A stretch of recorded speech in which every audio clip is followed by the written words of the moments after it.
эфирди баштай берели. Хорошо? Кандайсыздар? Жакшысыздарбы? Маанайыңыздар жакшыбы? Мен бетиме Сайбирон Wellness'тен жаңы сывырыткасы сүкөдүм эле, бетим өтө жалтырап атат да. На самом деле сывырытка өтө сонун экен. Ал жөнүндө сиздерге эртең эфир өткөрүп берем. Бүгүн сиздер менен ден соолук темасын карап чыгабыз да. Ден соолук темасында вообще Сайбирон Wellness'те продукт бул, лекарство же бул эмне? Мен консультантмын, мен медицинский образованием жок, мен ошондой эмнеден башташым керек деген суроолордун баарын сиздер жооп ала аласыздар да. Эң негизгиси Сайбирон Wellness'те иштөө үчүн эң эле бир эле жөнөкөй эле нерсе керек да, өтө жөнөкөй эле нерсе да. То есть бул жерден продукцияны сиздер өзүңөр ичесиңер, колдоносуңар, чыныгы өзүңүздөргө продукт жагышы керек да.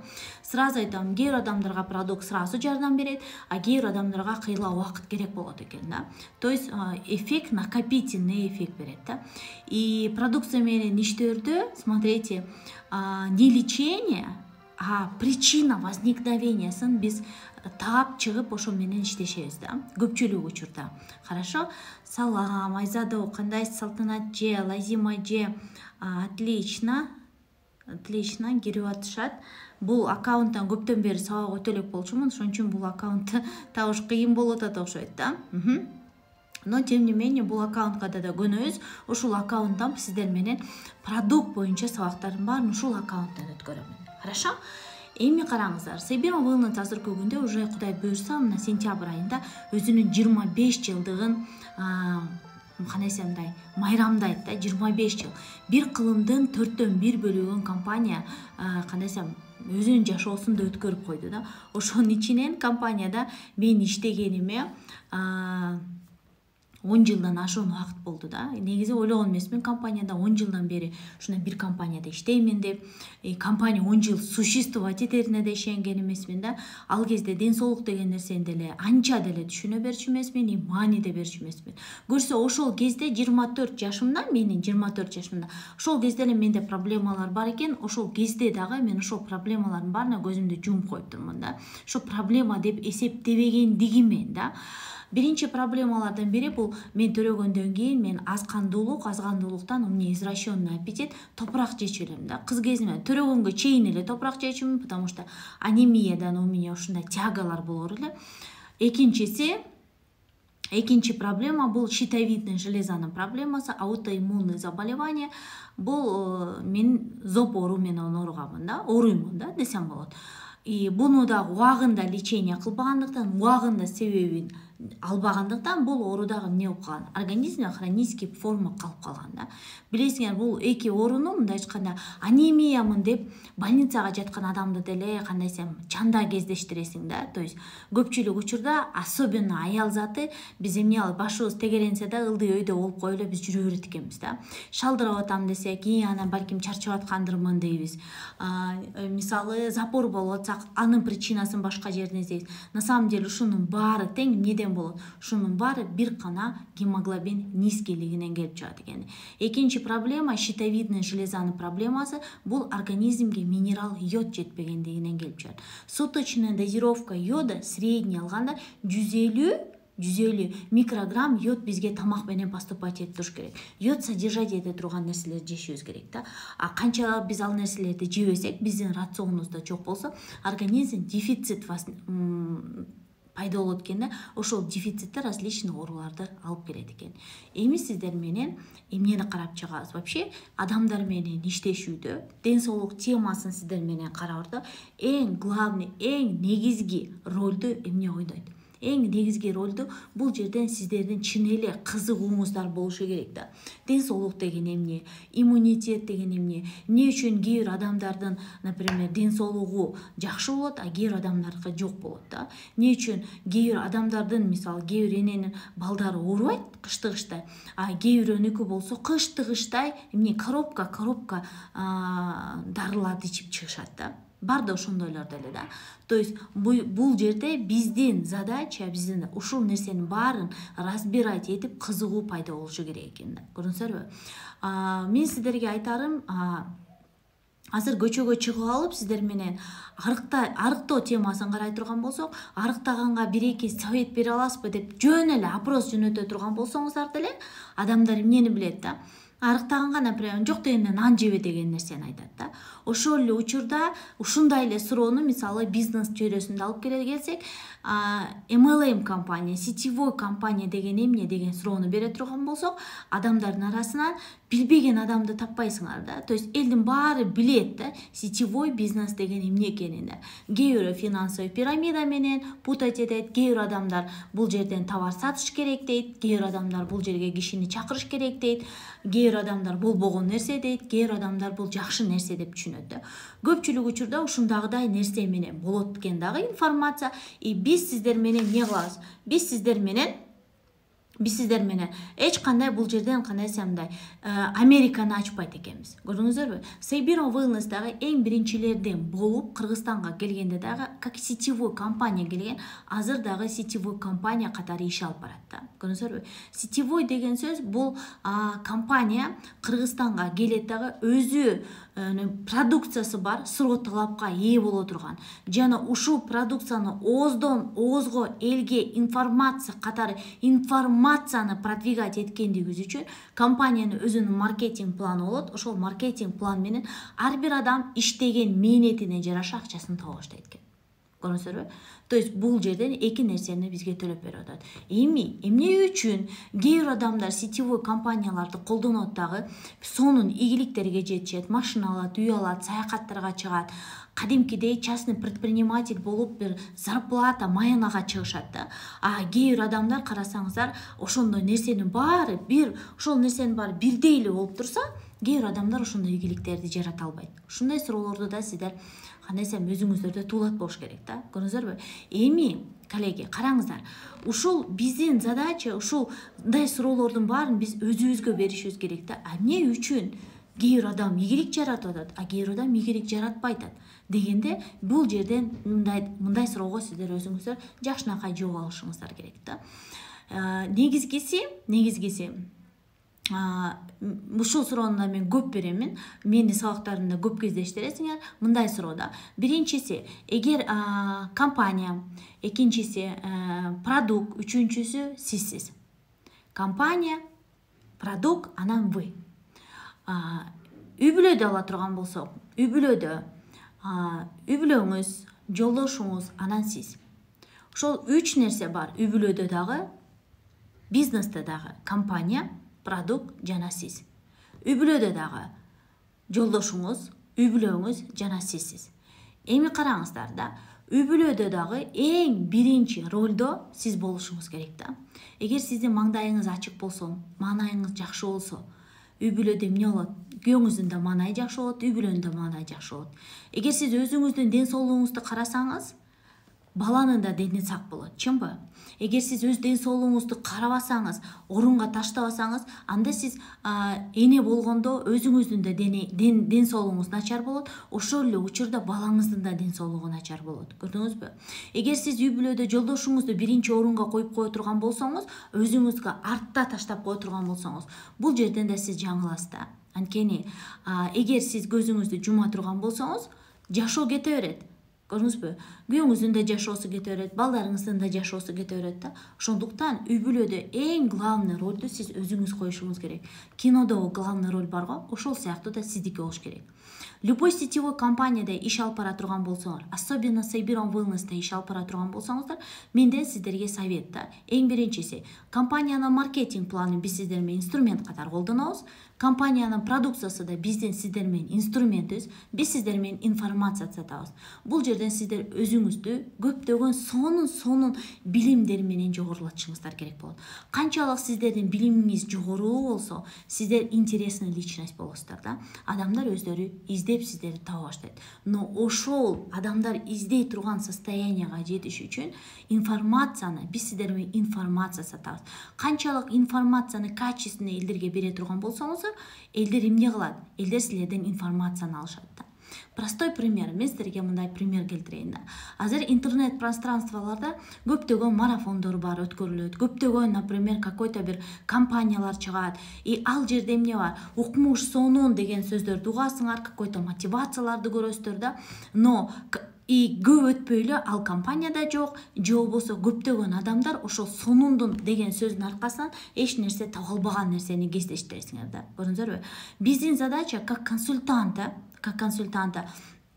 эмнени билип алышыбыз керек. Бул жерден ушул сөздөрдүн баарын, ушул продукцияны 3 направлениядан билишибиз керек болот да. То есть бул характеристика, преимущество, выгодасы.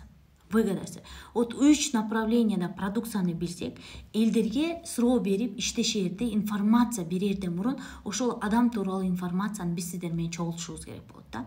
То есть ал адам канча жашта, канчадан бери ооруйт ал адам, кандай леченияларды кылып көрдү эле деген сыяктуу биз информацияларды топтойбуз да. То есть мы ошол моментте, знаете, не лечим, а причинасын убирать этебиз да. Ошондо биз сонун результаттарга чыгат экенбиз. Көрдүңүзөрбү? Обязательно эң негизгиси жакшынакай суроо беребиз да. Суроо берип, ал адам жөнүндө информация чогултабыз.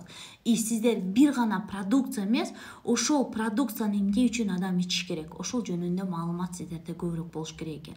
Эми караңыздар да, биз сиздер менен жашаш үчүн на самом деле продукция Iberian Wellness или, например, какой-то аптекадагы лекарство деле керек жок.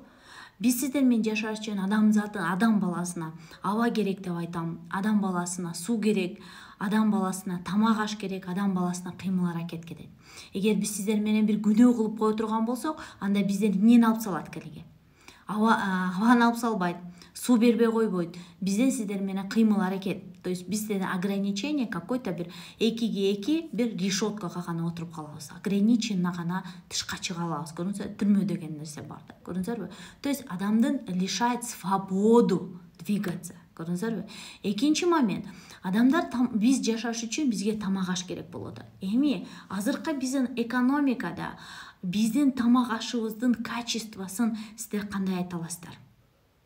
То есть каждым жыл сайын, эгер мен кичинерээк чакта айылдагы, например, продукция натуральный или Москвада бир огурцуну жесең, Москвада даамы жок болчу, Кыргызстанга келип жесең, ушундай даамдуу деген нерселерди биз көп кездештирчүбүз да. Азыр ал нерсенин эч кандай айырмасы жок эле болуп баратат да. Көрдүңүзөрбү? Көпчүлүк учурда биз жеп ичип аткан тамактарыбыздын баары она стала больше калорийный, калориясы аябай көбөйө баштады. Но ошол эле учурда ошол продукт мурдагыдай витаминно-минеральный комплекстерди аз содержать эте баштады. Көрдүңүзөрбү? То есть ошол эле огурцуну алалы, парникте өскөн огурцы и күндүн нуру менен өскөн огурцуну алалы да.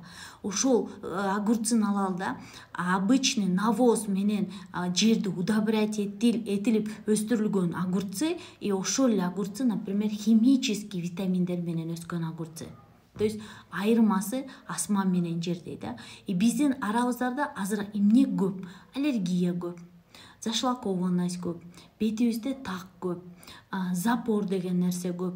Байкасаңыздар, хондроз деген нерсе көп да.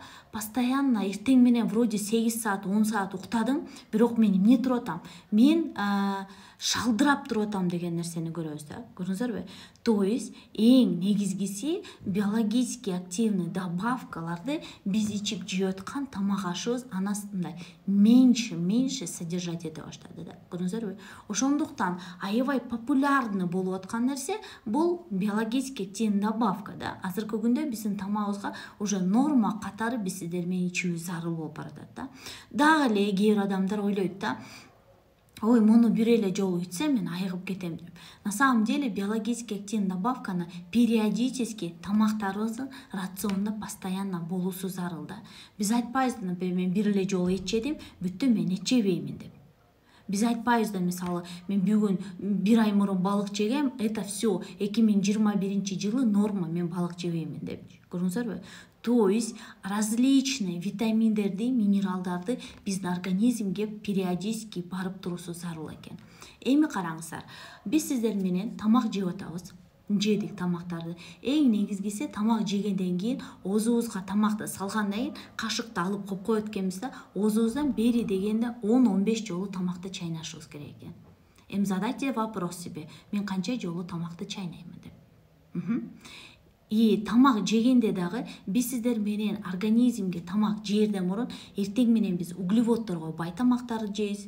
түштө белок углеводдор менен аралаш клетчаткага бай тамактар жейбиз, кечки ужин жейбиз. Ошонун ортосунда дагы биз сиздер менен различный перекустарды кылышыбыз керек. Полезный батончиктерди жейбиз, алма жейбиз, кефир ичебиз, суу ичебиз, курага жейбиз, различный нерселерди жеп турушубуз керек. То есть организм пустой болбошу керек да. То есть ачка болуп кетти деген состоянияга жеткирбей биз тамак жешибиз керек.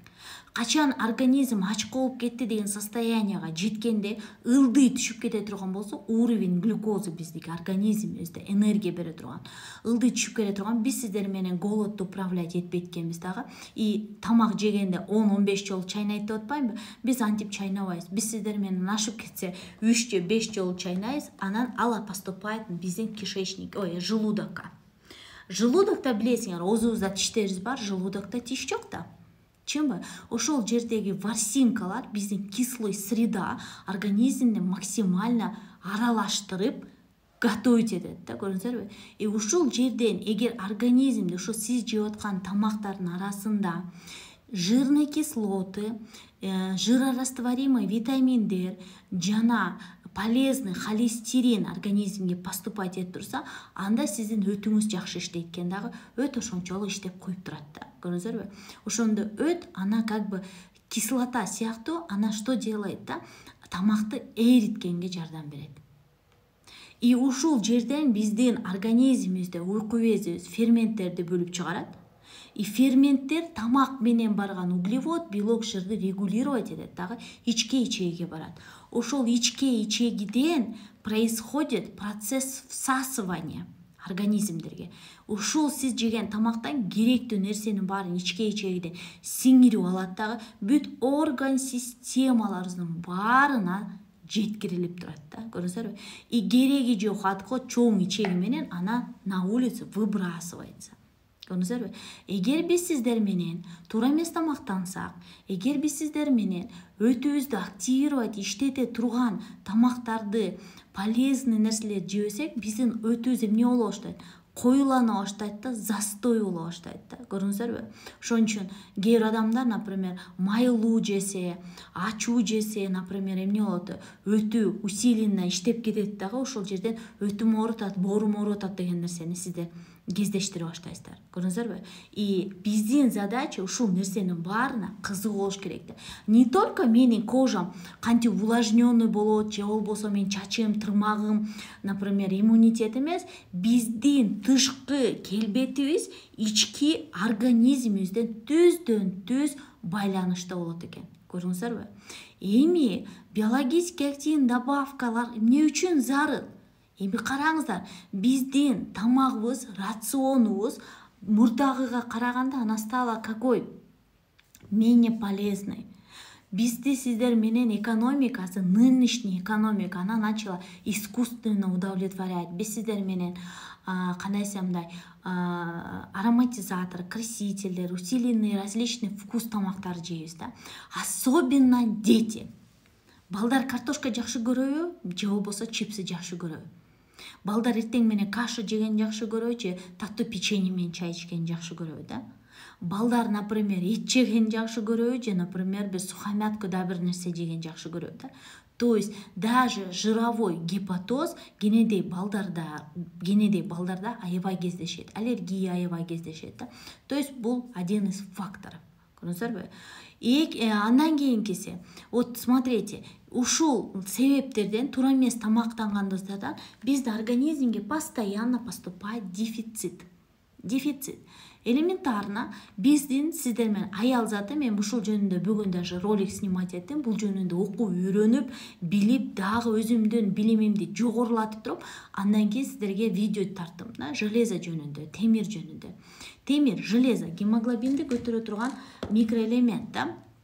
Билесиздер, железонун ролу, то есть биздин организм өзү аны синтезировать этпейт да. Синтезировать этет деген сөз организмге, например, эгер сиз чөп жесеңер дагы, чөп жей турган болсоңор да организм өзү бизде мыш синтезировать этип чыгарат.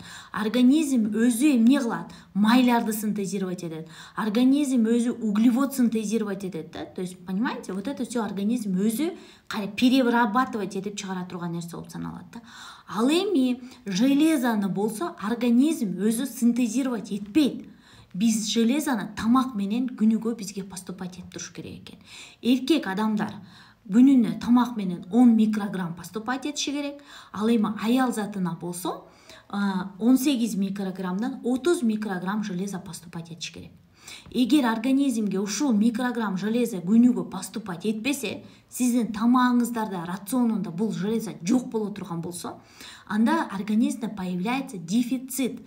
Анемия деген нерсе келе баштайт да. Көрдүңүзбү? Анемияда сиздер бат-баттан чарчай баштайсыңар, нервозность, раздражительность пайда боло баштайт, баш ооруу, башыңыз дуңулдоо, мисалычы, андан кийинки сонливость, уйкуңар келип, шалдыроо, алыңар кетүү, это все отуруп турганда, например, башыңар тегеренүү да. Шунун баары анемиянын признактары. Бул, например, вот работоспособность жагынан. Биздин кожабыздан ала келсек, бул денебиздин бетибиздин кургактыгы, оозубуздун тегерегинин кургактыгы, ооз көңдөйүнүн кургактыгы, например, сухость, да, слизистый жактан сухость. Это все железо, гемоглобин низкилигинен болот. Колуңардын мына боо жерлериңер кургактыгы, колдоруңардын боо жерлери жарылгандыгы, тырмактардын дөңгүл же ылдый чийин болуп бул жерден тытылгандыгы тоже каныңыз аздыгын билдирет экен. Чачыңардын бата карышы, экинчи себеп чачыңардын түшүшү, бул дагы эмне болот? Железо дефицитный анемиянын себеби болот экен. Андан кийинкиси железо менен тышкары биздин организмибизде эмне пайда болот? Организмибизде биздин желудочно-кишечный тракттан дагы оору пайда болот экен. Бул запор болот экен. Же болбосо адам тамак жесе эле ичи өтө баштайт да. Өт жакшы иштебегендигинен кете баштайт. Железо жетпегендигинен кете баштайт. Андан кийинкиси организмде тамак жесе эле ичи көбөй баштайт. Тоже, казалось бы, железо жетпегендигинен болот экен. Көрдүңүзбү?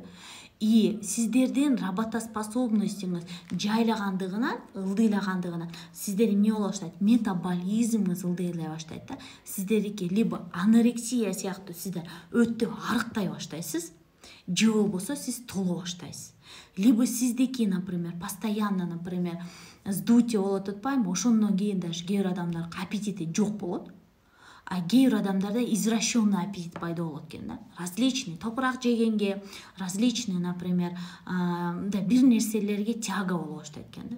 Бул железо жетпегенден. И сиз бул жерде эмне кыласыз? Гемоглобинди текшергенде гемоглобин менен кошо сиздер ферритин деген нерсени текшеришиңер керек. Анткени бул гемоглобин боло турган болсо, бул ичи тышкы оболочкасы ферритинден турат экен да. Көрдүңүзбү? Норма ферритин сиздин весиңизге плюс 70. Вот ошондо норма болот экен да. И эгер сиздердин гемоглобиниңер вроде норма көрсөтүп атат, а уровень ферритина низкий болсо, организм не кылат? Организмде железо бар, но он предельно кандайсамдай чакан да, лишний эмес, изобилие эмес да. Элестетиңиз, как будто сиздин семейный бюджетиңиз бир айга 20 000 сом. Же 5 000 сом, же 10 000 сом. 100 000 сом болсо кичине кененирээк жүрмөксүз, чынбы? А 5 000 сом болсо сиз өтө эле плотно жашап каласыз да. Вот эгер сиздин гемоглобиниңер вроде показывает норма, но ферритин ылдый көрсөтсө, вот ошондогудай болот да. Скрытая форма железа жетпегендигин көрсөтө берет. Көрдүңүзбү? И плюс сиздин кишечный анемия деп коет, муну дагы бир түрү. Ушул себептерден сиздики эмне болот? Работоспособность ылдайт, башта кан тамырлар ичкере баштайт да. Сиз алысты же жакынды көрбөй баштайсыз. Көрдүңүзбү? То есть биздин задача не зрение лечить, головной боль эмес, бетибизде кургактык же запорду эмес. Ушул оорулардын пайда боло турган себебин биз сиздер менен табышыбыз керек да. Көрдүңүзбү? Эгер сиздер элдер менен сүйлөшүп атканда, клиенттериңиздер менен сүйлөшкөндө, сиздерде ушундагыдай бир жароокерлик, ушундай эле бир адамдарга мисалы жөн эле зял продал эмес, ушул нерсени түшүндүрүп бере билген, окуй билген, кызыга билген адам болсоңуз, сөзсүз түрдө ал адам не кылат? ал адам сиздерге кайра кайрылып келгиси келет, ал адам сиздерден интерес алгысы келет. Сиз ал адамдын суроосун полностью канагаттандыра аласыз дагы. Ал адам сиздерге эмне кылат? Өзү сонун кызыгуу менен ичет, кадимкидей да. Сиздерге кайра клиенттерди таап берет десем болот да. Менин задача. Эмне үчүн мен сиздерге айтып атам? Бизнес кылам дей турган болсоңуз дагы, сиздердин эң биринчи задачаңар компанияны сатуу эмес, продукцияны сатуу эмес. Сиздердин задача өзүңүздөрдү сатуу как эксперт катары. Азыр изобилие информация. Ушу информациянын баары интернеттен тапсаңыздар болот. Бизнес Сайбирон Wellness'тин источник литератураларын тапсаңыздар болот. Тиги жерден, бул жерден ушул нерсенин баарын издеп таап, добывать этип, аны элдерге как один продукт катары сиздин оозуңуздан чыга турган информация катары берүү. Сиздер долгосрочный отношения кыласыздар да. Менин эң биринчи компания келгенде мага аябай кызык болгон. Мага эмне кызык болгон? Менин атам 24 жыл сахарный диабет деген оору менен ооруган. Азыр ушу күнгө дагы барсаңыздар, Каракулда болобу, Бишкекте болобу, мисалы, эндокринологический отделениялар, эндокринологдор ушунча дефицит, и ушунча, например, кандай десем мындай больнойлор көп болгондуктан отуруп алып, чайнап алып, монтип түшүндүрүп берген врачтык табыш өтө эле кыйын. Жөнөкөй сөз менен элге түшүндүрүп бере турган. Көрдүңүзөрбү?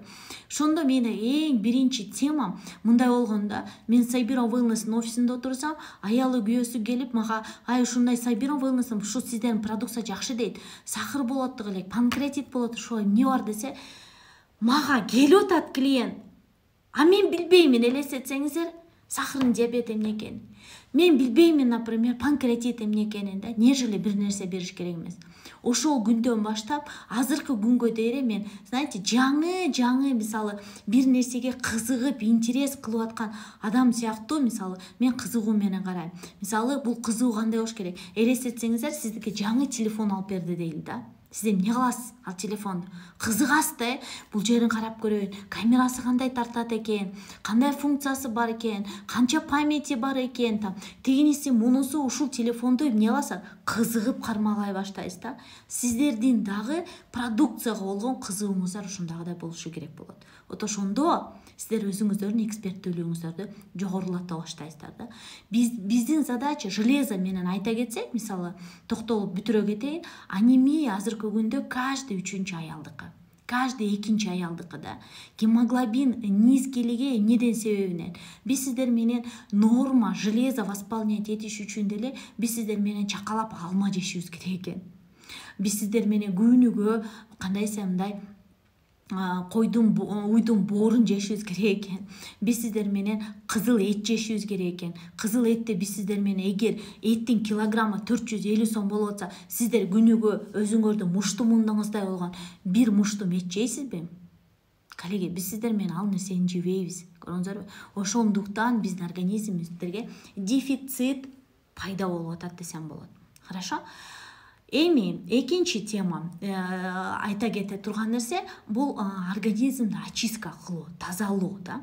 То есть тазалаганда мындай да, эми мындай дейт да, тазалоо деген теманы кээ бир адамдар тазалайт десе эле без конца туалеттага барып бир ичегибизди тазалап коюу бул тазалоо деп ойлойт да. Да, конечно, бул жерден хотя бы сиздер ал жерден ушул нерсени тазалап коесуңар да.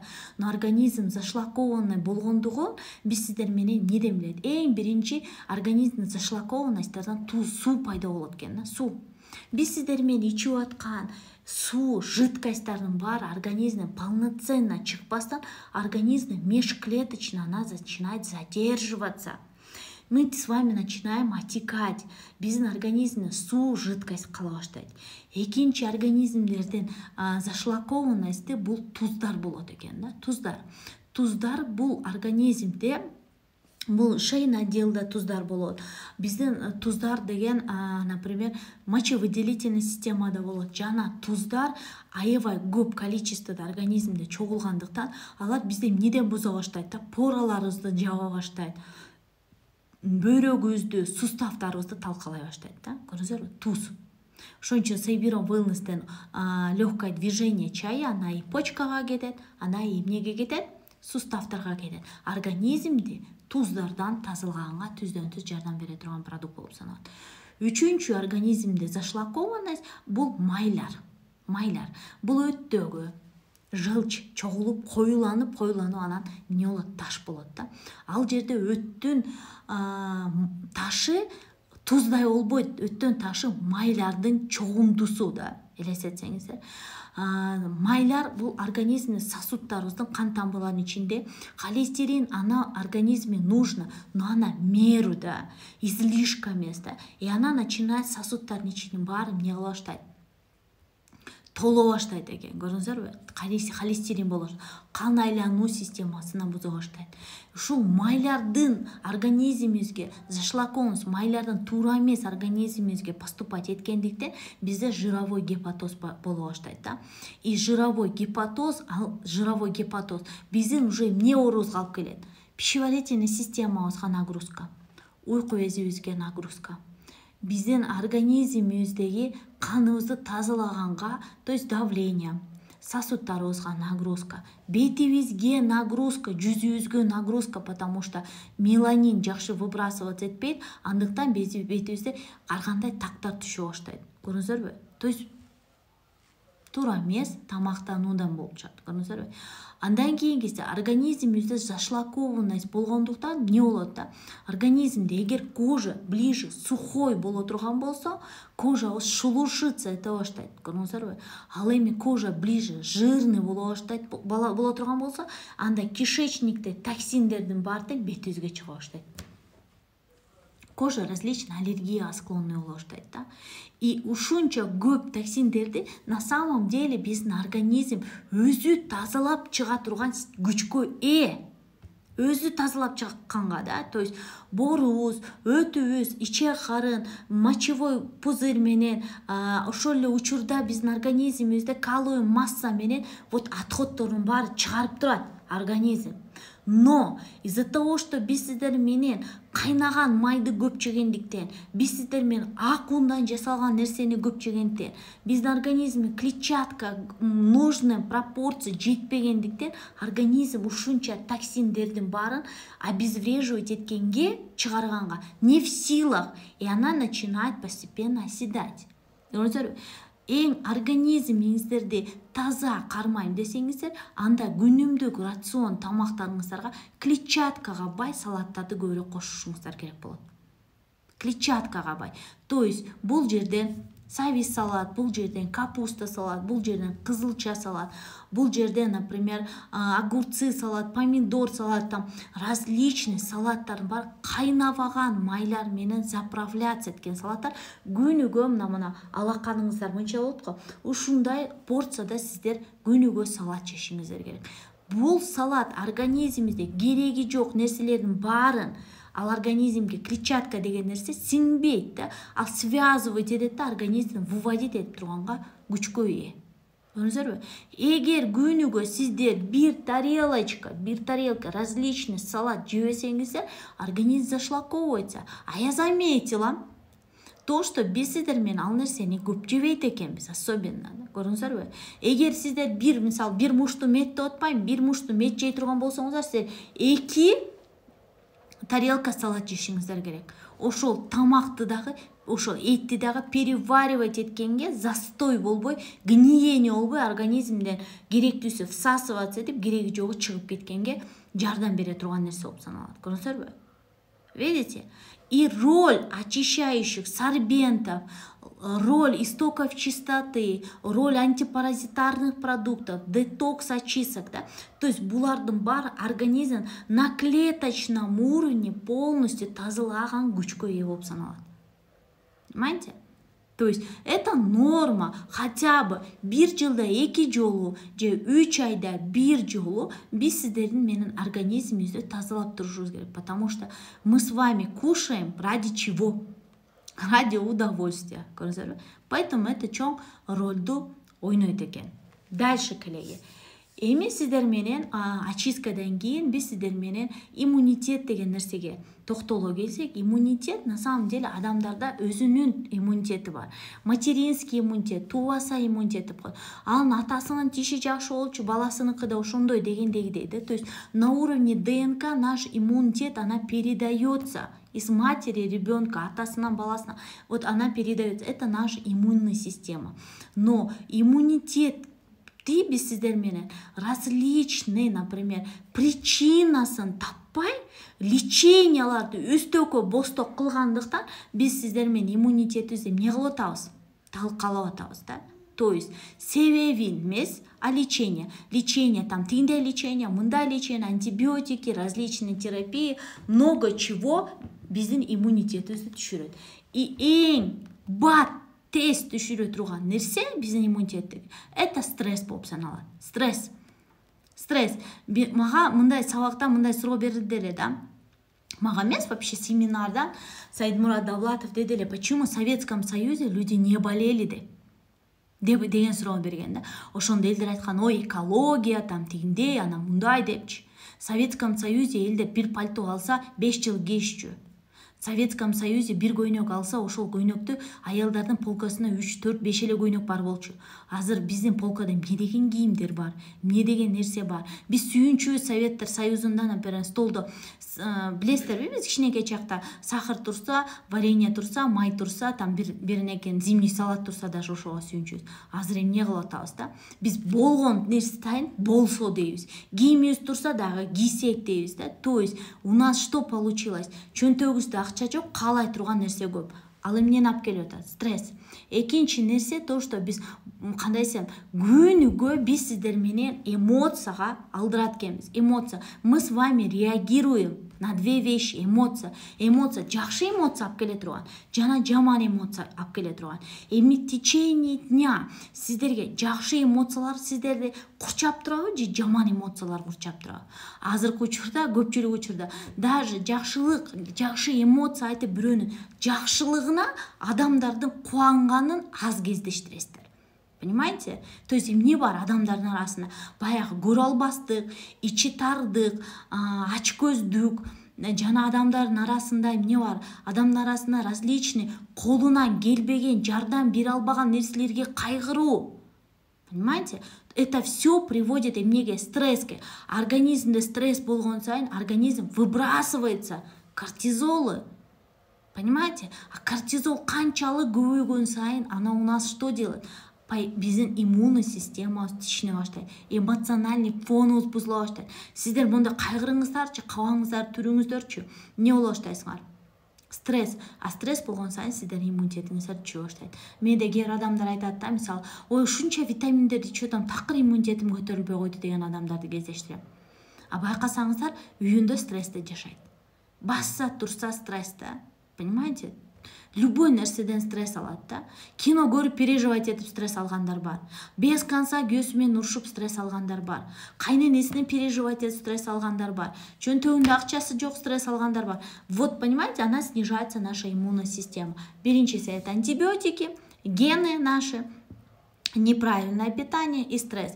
Биздин губительно биздин иммунный системабызды талкалайт экен. Көрдүңүздөрбү? Дальше, коллеги.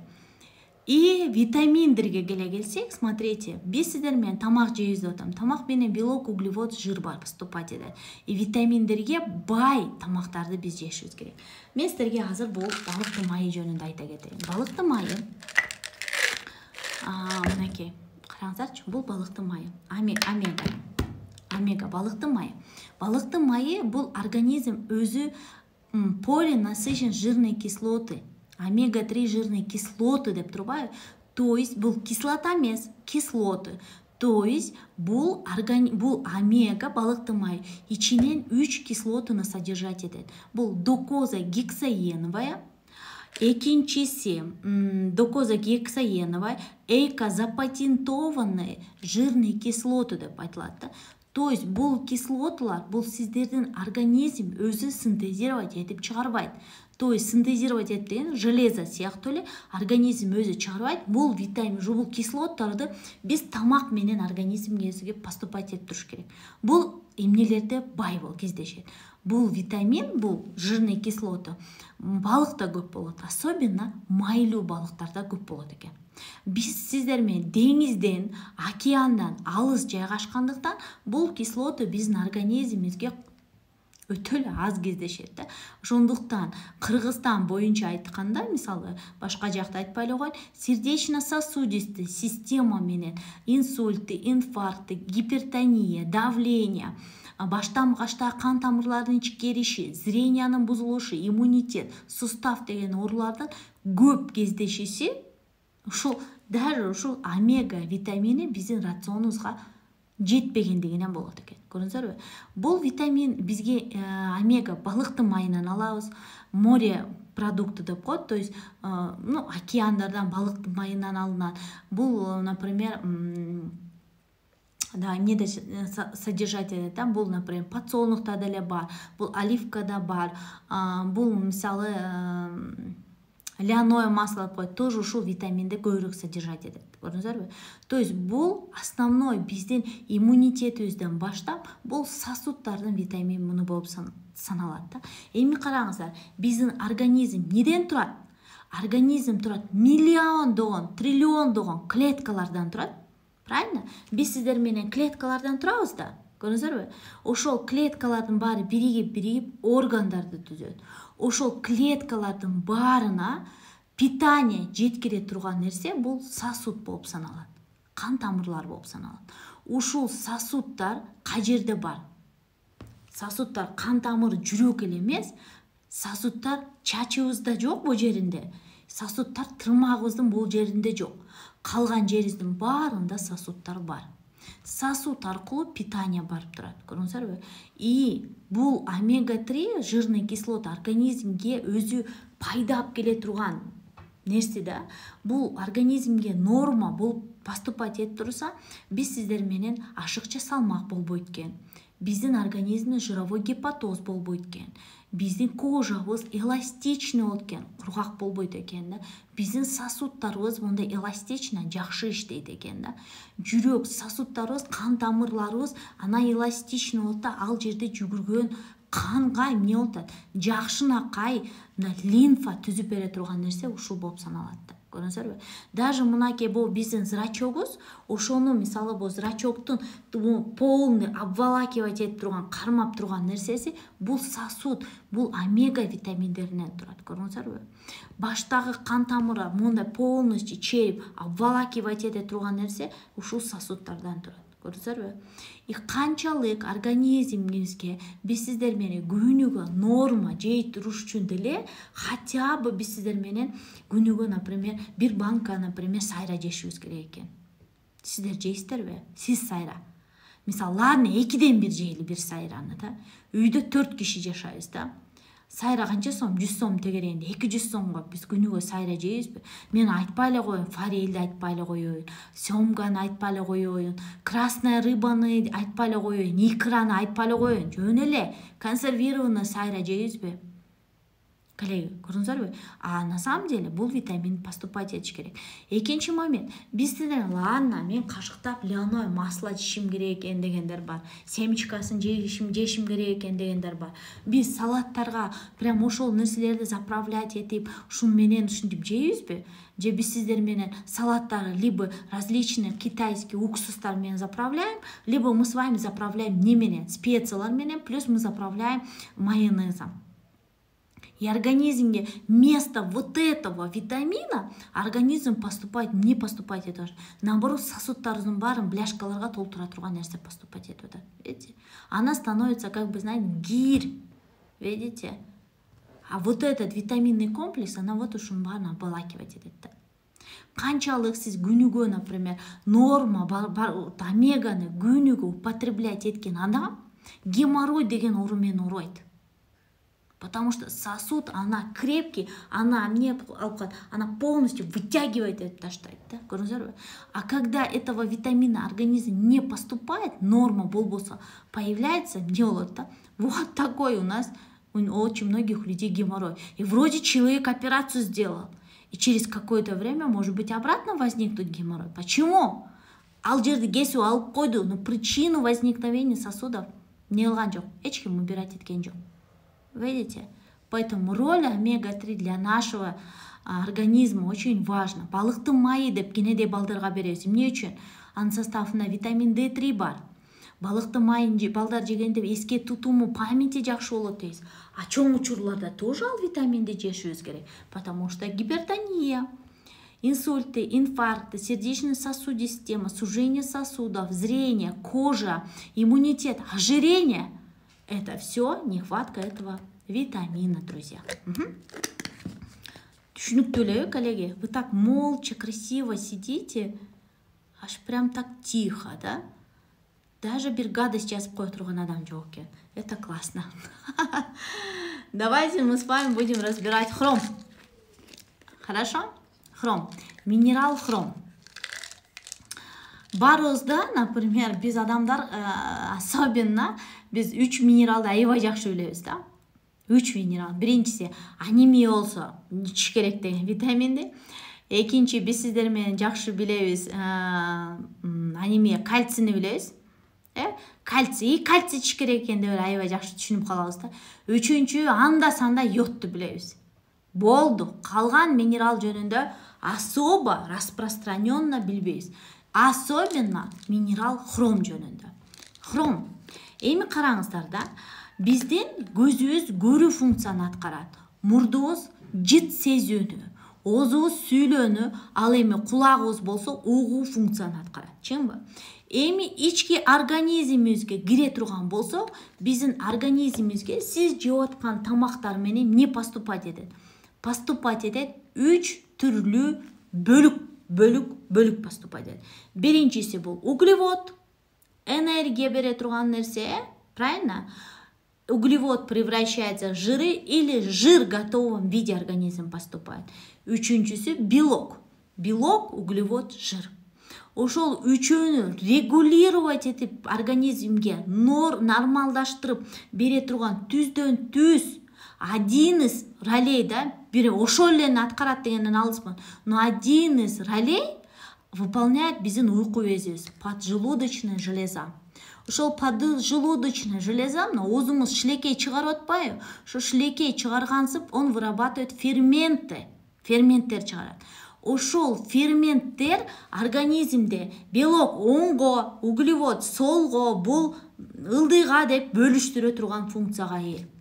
Но уйку без кайра эле туура эмес тамактануудан, аз кыймылдуулуктан, ана биздин аял заты эркек жашыбыз өйдөлөгөн сайын биздин метаболизмибиз жайлай баштайт. Кыймыл аракет аздыгынан боло баштайт. И у нас нарушается углеводно-жировой белковый обмен, бузулат.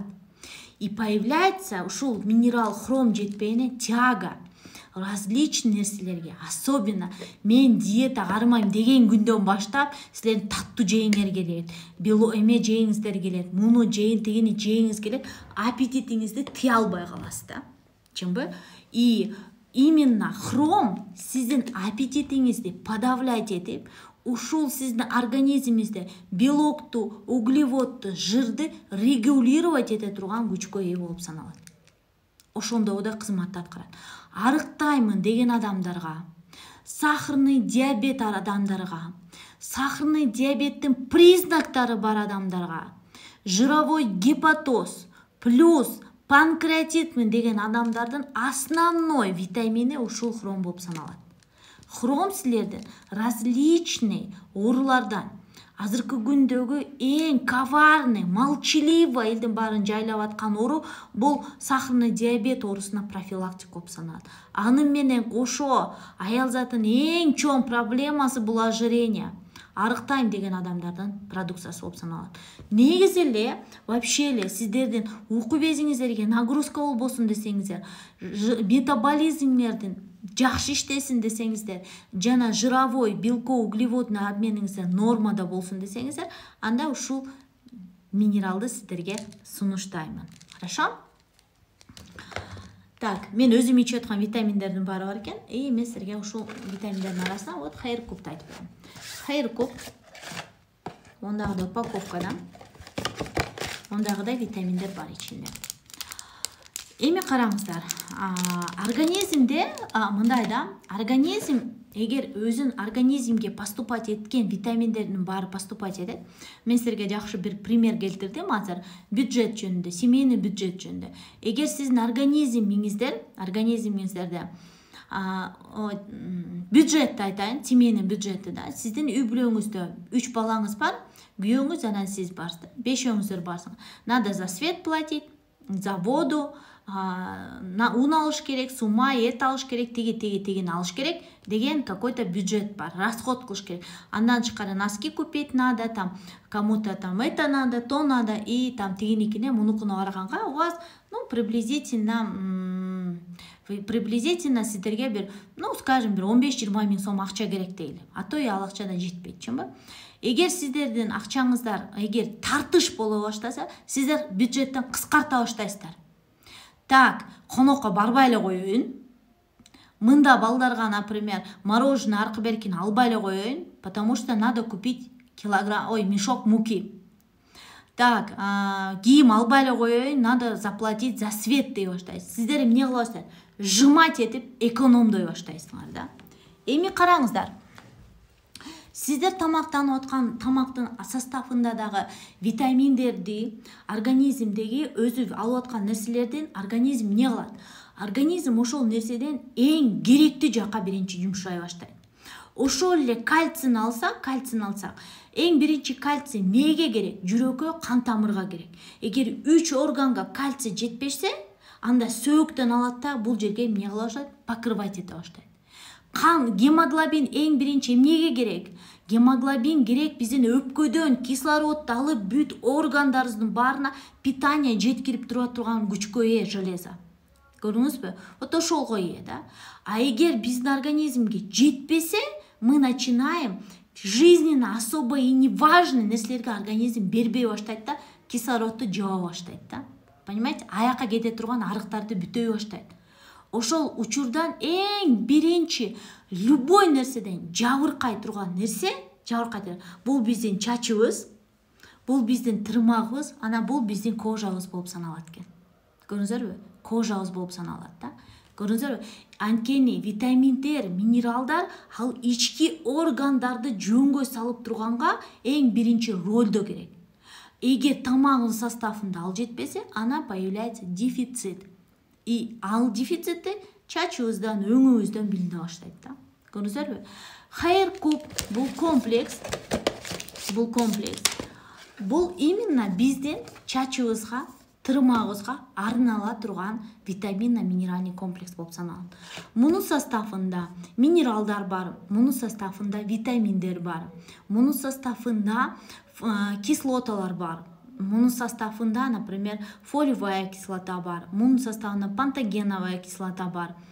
Мунун составында, например, витамин А бар, D3 бар, группа витамина Б бар, да?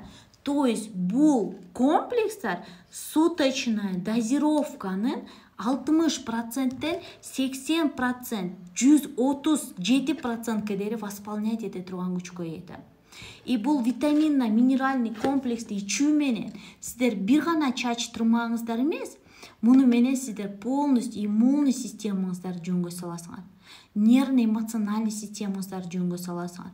Муну менен кошо сиздердин тырмагыңыздар эмес, тишиңиздер, работоспособность, энергия пайда боло баштайт да. Элестетиңиздер, это как гүлгө удобрение куйсаңыздар, прям дүркүрөп өсөт го. Ошол сыяктуу натуральный концентрат витаминно-минеральный комплекс болуп саналат да. И бул сиздердин организмдерден чачыңыздарды аябай жакшы кылганга жардам берет да. Кени ушул комплекс менен мен өз чачымды сонун кылып оңдоп алдым. Билесиңер, мен былтыр чачым светлый болчу. Карантинден эмне кыларды билбей, эмне кыла баштаган, чачымды күйгүзө баштаган светлыйга. Өзүмдүн чачымдын свети ушундай. Аны күйгүздүм, улам күйгүзөм, улам бул жерге өссө аны кайра күйгүзөм, ал өссө кайра күйгүзөм. Ушинтип атып я допрыгалась. Допрыгалась в том плане, что мен ай сайын эле чачымды эмне кыла берем, күйгүзө бергем. Потому что менин чачымда деген не бар, чачым өтө бат өсөт витаминдерди ичкендиктен. И чачымдын бул именно төбөмдө у меня есть седина бар да. Седина генетическая. Мен энем ак, атам ак. И менин да чачым эрте ак баскан да. И ак чачым өскөн сайын эле боешум керек. И аны эмне кыла баштагам? Мен аны күйгүзө баштагам. И акыркы чачымды күйгүзгөндө мына боо чачтарым, боо чачым мен сүрөтүм бар, боо чачым. Момундай болуп калган да, элестетсеңиздер, момундай. калган бар сынып жок болгон да. Элестетсеңиздер, вообще кошмар болуп калгам да. Сүрөтүмдү кааласаңыздар жөнөтүп коем, видеосунан бери бар менде. И ичүү менен кайра ушул витаминный комплекстерди ичүү менен эмне кылам? Тыттын өлмөк белем. Чачым лысый алып салмак белем. Эфир өткөрүп атсам сиздерге, өзүм лидер болсом анан элестеткиле. Действительно даже ошондой мысль кетти. Чачымды налысы алып салып жок салынып алайын дегенчи. Но Бактияр мага деп атпайбы? Элестети, лысый аял менен жатсам депчи. И вот это меня остановило, что мен чачымды налысы не побрила. Витаминный комплекстер ичүү менен сынган чачтарым отпамам чуть-чуть эле калды. Калган өзүмдүн чачым баары түбүнөн өсүп чыкты. Благодаря этим витаминно-минеральным комплексам. Поэтому бул сиздердин организмдерди дефициттерди восполнять этет. Ошонткенге жардам берет. Так, дальше. Аябай внимательно уктуңуздар, Еще крутые. 1 саат сүйлөп салып турман. Давайте 1 саат сүйлөп салып турман. Продуктовый боюнча сабактарды мен ушул аккаунттан өтүп турамын сиздерге. Хорошо? Суроолор болсо обязательно ушул видеонун астынан же комментарий калтырып суроолоруңуздарды обязательно жазыңыздар. 1 жумадан кийин сиздердин өзүңүздөрдүн лидерский потенциалыңарды өстүрө турган, өзүңөрдүн эмоцияңыздарды жакшы жакка бура турган, өзүңөргө болгон ишеничи, лидерский потенциалыңарды өстүрө турган мен сабактарды өткөрөмүн. Бул экспресс прокачка биз 6-да тура турган сабактар болот. Буюрса, ал эми азыр болсо сиздердин суроолоруңар болсо, давайте пока эфир бүткөнчө мен суроолоруңуздарга жооп берем. 1-2 минут убактыбыз калды окшойт да. И мен эфирди заканчиваю. Эгер сиздер активно катышып, суроолорду берип кылсаңыздар, обязательно мен сиздерге мындай эфир өткөнгө аракет кылам. Билесиңер, у меня не только эфир, у меня азыркы күндө эфир это одно. Бир бурчка отуруп алып эфир өткөрүү. На самом деле живой адамдар менен сүйлөшүү это целая жизнь. Офиске барганда эле атайын те жактан бери келим десе аны менен сүйлөшөм, отурам, аны угам, аны тигинсин угам, андан өкөз ана мана деп сүйлөшкөнчөктө эле, знаете, кеч кирет да. Вот. Ошон үчүн кээде телеэфир калып калат. Но я постараюсь сиздерге интересный эфирлерди өткөргөнгө. Бул эфирлерден сиздер не только өзүңүздөр угуп калбастан, ушул нерсени өзүңүздөр практикада колдонуп, жашооңуздарда колдонуңуздар, жакшы консультация бериңиздер элдер менен, клиенттер менен, консультанттар менен. Даже клиент болсоңуз деле өзүңүз түшүнүшүңүз керек. Эмне ичип атам, неге ичип атам дегендегидей. Вот ошондо сиздер чыныгы партнер болосуңар да. Аябай сонун болду, тез эле убакыт өтүп кетти. Мен өзүм байкабай калыптырмын го, 1 саат убакыт өтүп кеттир го. Окуп үйрөнөм десеңиздер, эксперт болом десеңиздер, прям серьезный настрой менен 2-3 саат информациялар таап, издеп, чукуп, окуп, ошону кайра видео кылып, тартып, конспектировать этип, группага информация менен бөлүшсөңүздөр бат өсөсүздөр. Жөн эле угуп алып, отура берсеңиздер, знаете, биринчиден чөнтөгүңүздө бир тыйын болбойт, экинчиден сиз өспөйсүз, үчүнчүдөн сизде эч ким издебейт. Менин задачам как консультант, что вас узнавали. Ай, сен сулуу болуп капсың мынча. Сен кандай жакшынакай болуп каптырсың. Ай, эмне ичип атасың деп жана, сен ай тетигинин келини, баланчанын келини билет ай деген консультанттар менин командамда болуш керек. А это самое интересное. Это самое интересное, да? Эфир көп болсун, мага көп жакты, рахмат. Аритмияга. Смотрите, индивидуальный программаларды менде общий момдай чаттарда мен негизи консультировать этпеймин, кечиресиңер да, потому что мен обширный информацияларды берем. Все диагнозы, консультации, это все лично, индивидуально. Мен обычно ошондойлор менен карайм да. Обязательно врачтын назначениясы менен, конкретный диагноз менен. Вот ошолорго мен карап беремин да. Женский воспаление кандай продукция колдонсо болот? Эски эфирде ошол жөнүндө айтып берчи.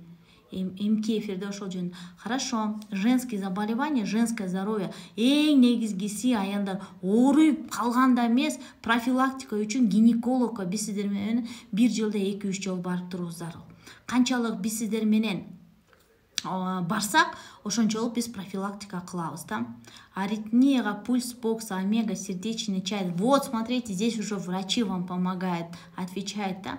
Вот ушул врачтарга кайрылсаңыздар андан жакшы болот да.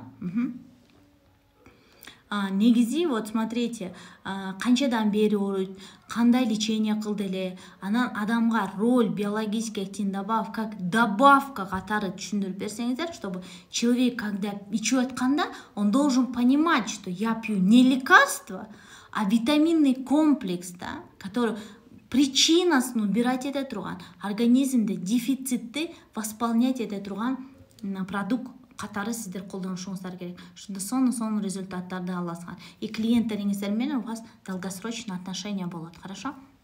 Люблю вас. Пока. Эмки эфирден кезиккенчекти.